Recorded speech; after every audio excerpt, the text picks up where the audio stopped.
Émile Combe, bonjour. Vous êtes responsable communication du concours Tremplin. Parmi les 5 concours que propose Tremplin, il y a le fameux concours Tremplin Bac+2. Alors présentez-nous ce concours. Alors ce concours écrit comme Tremplin Bac+2, c'est un concours d'admission parallèle. Ça permet à un candidat qui, par exemple, est en Bac+2 du type BTS, L2, d'avoir la chance d'intégrer l'une de nos 5 écoles de management. Alors les 5 écoles qui font partie du concours écrit comme Tremplin Bac+2 sont l'EM Strasbourg, Catch Business School, Montpellier Business School, Neoma Business School et Rennes School of Business. Et ce concours donc, est commun aux 5 écoles et propose 715 places en 2024. Alors peut-être précision, puisque avec le but qui est passé donc en 3 ans, vous parlez de L2, qu'est-ce qu'il faut fournir comme justificatif ? En fait, c'est le justificatif de la formation suivie actuellement ou que vous avez obtenue l'année dernière. Effectivement, il faut qu'il y ait un équivalent Bac+2. Alors concrètement, comment se passe le concours ? Au niveau du concours, alors les inscriptions tout d'abord commencent à partir du 9 décembre et c'est jusqu'au 9 avril 2024. Il se compose, on va dire, de 2 grandes étapes. Tout d'abord, on va demander aux candidats de constituer un dossier académique qui va comprendre un CV en ligne. On va vous demander des notes, des informations sur vous. Et on va demander également aux candidats de fournir 2 épreuves externes. Il y a un test de logique, donc ça peut être le GMAT, le GRE, le TAGE 2, sachant que le TAGE 2, il est tout à fait possible de le passer avec nous. On va demander également aux candidats un test d'anglais, par exemple IELTS, Duolingo, Cambridge B2, TOEFL ou TOEIC. Et pareil, le TOEIC, il est tout à fait possible de le passer avec nous. On a des dates qui sont proposées. Donc ça va constituer un dossier académique. À partir de là, on va calculer l'admissibilité du candidat et on va savoir si oui ou non il va passer les épreuves orales. Au niveau des épreuves orales, on va demander un oral d'anglais, donc il se passe une seule fois. Pour toutes les écoles ? Pour toutes les écoles. Et ensuite, les candidats vont passer un entretien donc, de motivation.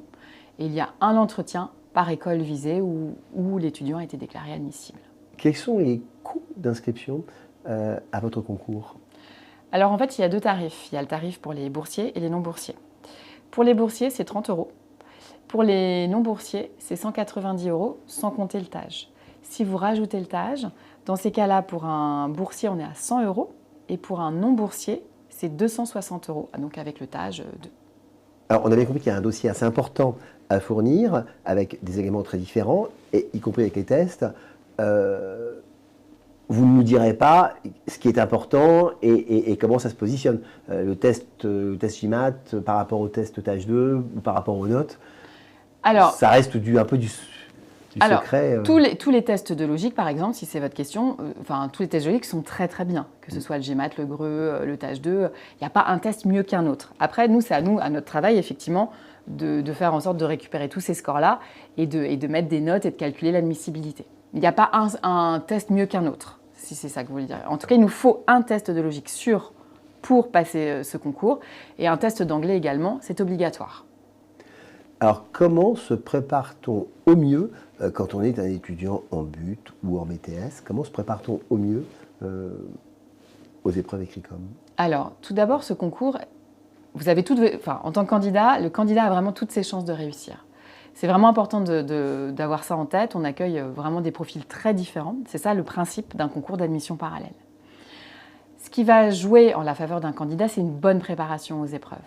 Et dans ces cas-là, moi, ce que je conseille aux candidats, c'est dès maintenant en fait, de se renseigner sur les épreuves, de bien comprendre ce qu'on attend de lui, et de consulter notre rubrique Se préparer, qui est en ligne, qui est en libre accès, qui est gratuite. Et là, vous allez avoir des vidéos sur le TAGE, donc comprendre c'est quoi le TAGE, comment ça fonctionne. Il y a même des petits exercices très ludiques sur des vidéos. On a mis en place des quiz aussi, en libre accès, des conseils, vraiment une multitude de ressources qui permet aux candidats d'appréhender sereinement le concours. Et je pense que ça, c'est vraiment important. Une bonne préparation, on met toutes les chances de son côté et on peut intégrer l'une de ces 5 écoles. Quel est le bon timing pour se préparer? J'ai envie de dire plutôt le mieux. Plus on est préparé, plus on a connaissance des écoles. Il faut aussi se préparer aux écrits, aux tests externes. Donc on a vu le test TAGE ou le test d'anglais. Mais il y a aussi une préparation aussi pour les oraux. Et ça, c'est vraiment important. En amont, plus on a de temps et plus on se prépare sereinement. Alors juste dans le calendrier, phase d'inscription qui va jusqu'au mois d'avril. Donc là, c'est le temps pour vous d'examiner les dossiers. Et donc, il y a un retour vers les candidats à quel moment? On dit aux candidats s'ils sont admissibles le lundi 6 mai 2024. Et à partir de là, effectivement, ils pourront prendre rendez-vous pour leurs oraux. Et ensuite, ils passent leurs oraux. Et leurs oraux, c'est entre le 16 mai et le 1er juin. Émilie Côme, merci.